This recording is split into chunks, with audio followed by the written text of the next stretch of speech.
Cela semble être un autre jour normal dans la ville, jusqu'à ce que soudain, un embouteillage provoque une agitation parmi les automobilistes locaux. Un homme d'affaires a soudainement arrêté sa voiture au milieu de la rue parce que, pour une raison inconnue, il est devenu complètement aveugle. Un groupe de personnes s'approche de lui pour l'aider, et un homme se porte volontaire pour le reconduire chez lui. Cependant, dès qu'ils arrivent, et que l'homme d'affaires descend, le voleur s'en va avec la voiture. L'homme d'affaires se retrouve perdu dehors, mais le voleur revient quelques secondes plus tard, se faisant passer pour une autre personne pour l'aider à rejoindre son appartement, en lui proposant sa compagnie pour l'après-midi.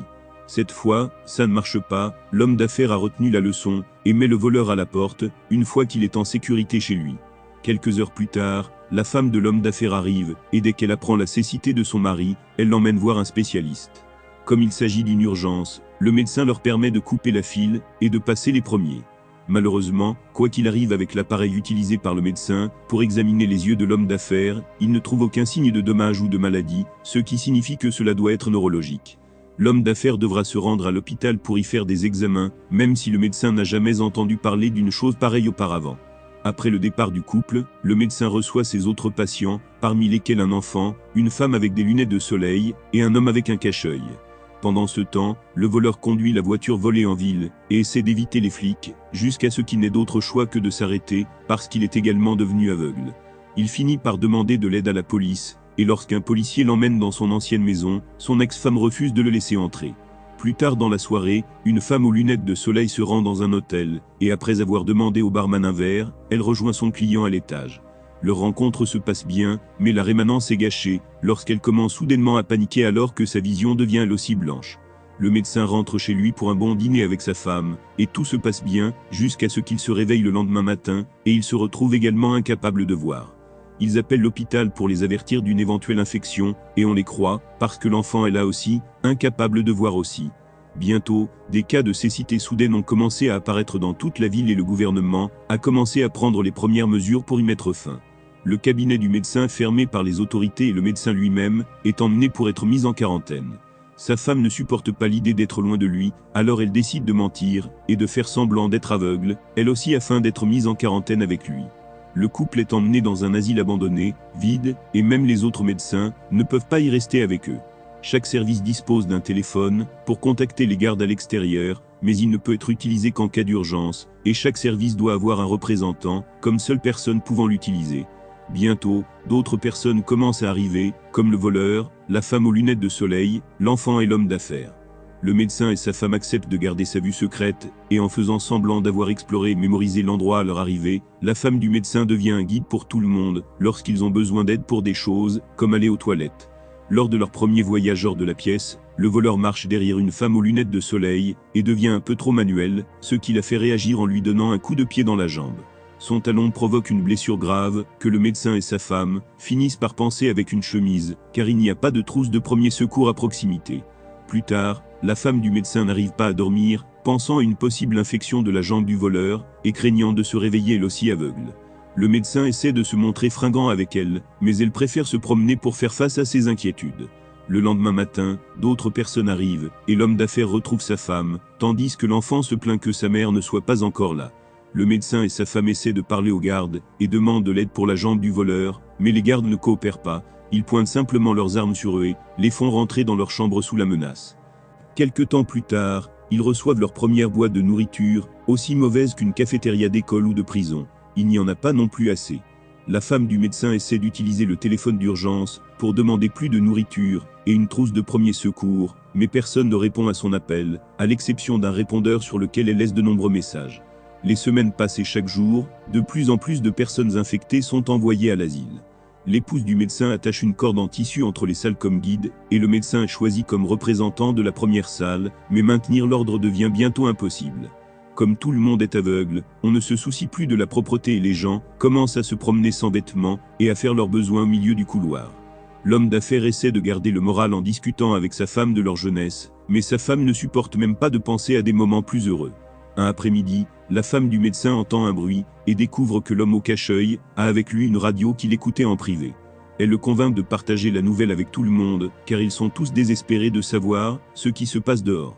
L'homme au cache-œil explique qu'il ne reste plus beaucoup de stations, mais il en a compris l'essentiel. Les premières 24 heures il y a eu des centaines de cas que le gouvernement a simplement résolu en envoyant les aveugles à l'asile et en demandant à tout le monde, sinon rester à la maison. Ensuite, le grand public a dû observer comment les spécialistes du monde entier se réunissaient pour tenir des conférences, où ils utilisaient beaucoup de mots pour simplement dire qu'ils ne savaient pas ce qui se passait. Bientôt, même les spécialistes furent infectés, et la maladie commença à apparaître à l'étranger. Les gens en avaient assez d'attendre chez eux, et essayaient de sortir, mais les soldats surveillaient et arrêtaient tous ceux qui enfreignaient les règles. La ville est devenue le chaos, notamment parce que les accidents de voitures se produisaient constamment, et même les avions commençaient à tomber. Les citoyens ont commencé à avoir peur, et ont finalement décidé de rester chez eux. La ville est désormais un désert et le gouvernement ne fait rien, parce qu'ils sont également aveugles. Quelques jours plus tard, un groupe important de personnes infectées est amené à l'asile, et les soldats montrent à quel point ils sont devenus cruels en tirant sur un homme simplement parce qu'il a quitté la ligne par accident. Le bruit du coup de feu provoque la panique chez les gens, et tout le monde se précipite à l'intérieur en se bousculant sans ménagement et même en cassant les portes. Fermez les guillemets, le pire, c'est que les militaires ne viennent même pas ramasser le corps. Espérant pouvoir l'enterrer eux-mêmes, la femme du médecin demande une pelle, que les soldats jettent au milieu de la cour sans bouger de leur tour.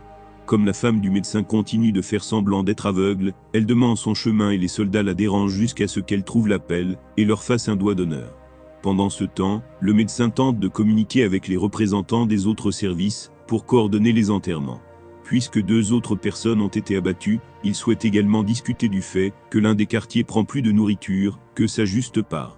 Le barman en a assez d'entendre le médecin agir en leader, et se déclare roi de la salle 3. Son premier ordre est que ses pupilles puissent manger tout ce qu'elles veulent avant même d'envisager d'aider avec les corps. Plus tard, la femme du médecin va voir le voleur, qui a de la fièvre, car sa jambe a une grave infection. Elle essaie de rester solidaire, mais le voleur la menace soudainement en révélant qu'il sait qu'elle n'est pas aveugle, ce qui pousse la femme à se précipiter vers son mari, et finalement à s'effondrer.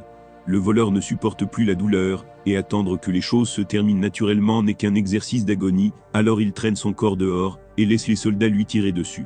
La femme du médecin se sent coupable, et commence à se demander si elle devrait dire la vérité à tout le monde, mais le médecin lui interdit de le faire. Il exprime également son inquiétude quant au fait que leur relation ressemble davantage à une infirmière et un patient qu'à un mariage. Quelque temps plus tard, le barman parvient à trouver le bureau administratif de l'asile, avec l'aide du comptable, un camarade de la salle 3 aveugle depuis sa naissance, ce qui lui permet de mieux comprendre comment vivre ainsi. À l'aide du système de sonorisation, le barman annonce qu'il prendra le contrôle de tout l'asile, en tant que roi, et la première nouvelle règle est que les gens devront payer pour leur nourriture. Cette règle n'est pas bien accueillie, et bientôt c'est le chaos près du stockage de nourriture, alors que tout le monde se bat pour y accéder. Le barman révèle sa carte secrète. Il a réussi à garder une arme de poing sur lui lors de son arrivée à l'asile. D'un coup de semonce, il renvoie tout le monde, et prend le contrôle du stockage de nourriture, annonçant qu'ils le garderont toute la journée, et menaçant de tirer sur quiconque tenterait de voler. Certains envisagent de ne pas jouer le jeu, mais c'est trop dangereux, lorsque l'ennemi a une arme. La femme du médecin commence à collecter tout ce qu'elle peut auprès des gens de sa salle, depuis les bijoux, y compris les alliances, jusqu'à tout ce qu'ils peuvent trouver dans leur poche, même si elle garde une paire de ciseaux, qu'elle trouve dans le sac d'une femme. L'enfant n'a rien à offrir, mais la femme aux lunettes de soleil est devenue sa mère porteuse, et promet de payer pour lui. Au dépôt alimentaire, le comptable utilise son expérience pour identifier la qualité des objets qu'il lui apporte en les touchant. Quel que soit le prix des bijoux, le barman ne distribue que quelques boîtes par salle et menace quiconque ose se plaindre. Les gens se retrouvent obligés de partager les repas d'une seule personne, et le médecin reste seul, pas d'humeur à maintenir sa gentillesse de leadership, lorsqu'il se sent comme un échec. La femme aux lunettes de soleil s'approche de lui pour le réconforter, lui rappelant qu'il ne peut rien faire contre une arme à feu, et les deux finissent par s'agiter sur le sol. La femme du médecin les retrouve pendant qu'ils finissent, mais au lieu de faire une scène, elle dit à la femme aux lunettes de soleil qu'elle peut voir, lui demandant de garder le secret, et laissant sa culpabilité faire le reste. Une semaine plus tard, alors que tout le monde dans l'asile n'a plus de quoi payer, le barman annonce qu'il acceptera le service des femmes en échange de nourriture. La femme du médecin sort, pour demander pourquoi de nouvelles rations ne sont pas arrivées, et les soldats expliquent qu'ils leur ont donné tout ce qu'ils avaient, donc le rationnement dépend d'eux. Une dispute commence autour de la salle 1 pour décider de la manière de procéder, et le médecin y coupe court, soulignant que ce n'est pas à eux de faire quoi que ce soit aux femmes. Si quelqu'un veut faire du bénévolat, c'est à lui de décider, mais il n'y aura aucun jugement ni pression de la part de qui que ce soit d'autre. Après mûre réflexion, l'une des femmes s'est finalement portée volontaire, inspirant d'autres personnes, comme l'épouse du médecin et les femmes aux lunettes de soleil, à faire de même. L'homme d'affaires ne veut pas que sa femme s'en aille et essaie de l'interdire, mais la femme lui rappelle qu'elle ne devrait pas être traitée différemment, et s'en va quand même. Le comptable vient chercher les femmes, et les emmène au local de stockage de nourriture, où elles passent la pire nuit de leur vie. Les gars sont vicieux et violents, et l'un d'eux va si loin, dans les maltraitances qu'il tue l'une des femmes. Le matin, la femme du médecin demande à quelqu'un d'autre d'aller chercher la nourriture, car la femme est revenue avec le corps dans les mains, prête à la nettoyer, et à lui faire les adieux qu'elle mérite. Plus tard dans la journée, le comptable vérifie qu'il y a d'autres volontaires dans une autre paroisse, et il a même le culot de venir dans une autre paroisse pour les féliciter pour un travail bien fait, même si l'un d'entre eux n'a pas beaucoup bougé. Il semble qu'ils ne savaient pas qu'une des femmes était morte, et ils l'ont quand même utilisée, alors la femme du médecin l'en informe, le laissant sans voix. Toutes ces railleries finissent par faire craquer la femme du médecin, et prendre les ciseaux, avec vers la salle de stockage, où tout le monde est distrait par les femmes de la salle 2. Sans hésiter, elle tue le barman, avec les ciseaux avant d'entraîner les filles avec elle pendant que le comptable se rend compte de ce qui s'est passé, et récupère l'arme, mais aucun de ses coups n'atteint.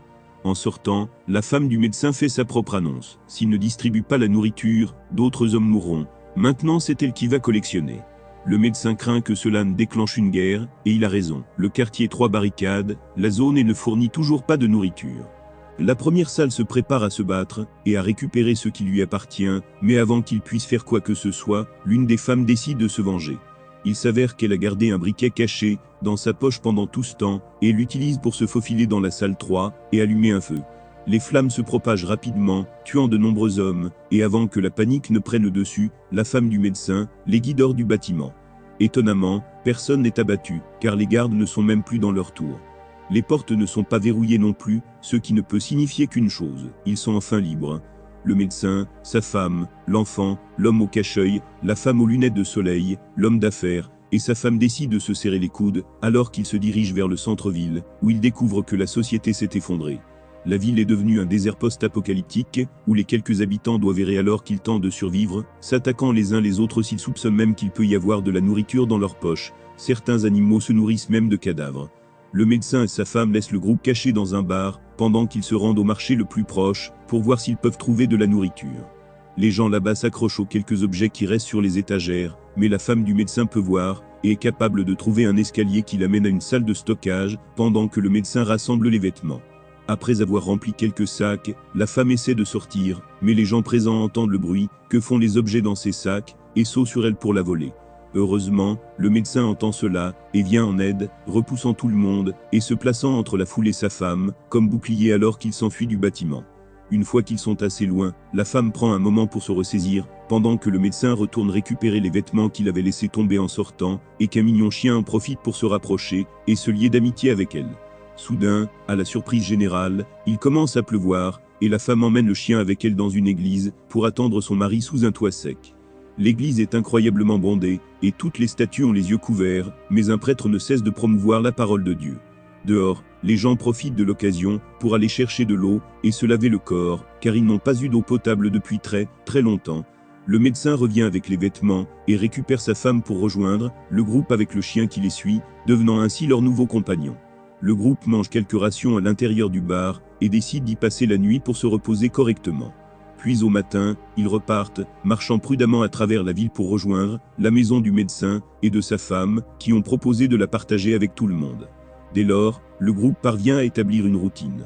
Guidés par la vue de l'épouse, ils nettoient l'appartement et partagent les vêtements du médecin. Ils ne sortent que lorsqu'ils ont besoin de nourriture, et ils vont chercher de l'eau, et se lavent chaque fois qu'il pleut. Et Patchman souhaite vivre avec eux pour toujours, car ils sont devenus une famille, et la femme de l'homme d'affaires renoue enfin avec son mari, partageant également quelques souvenirs de leur jeunesse. Le médecin et sa femme retrouvent également contact, et maintenant qu'elle n'est plus submergée par le stress, elle accepte de redevenir fringante avec lui.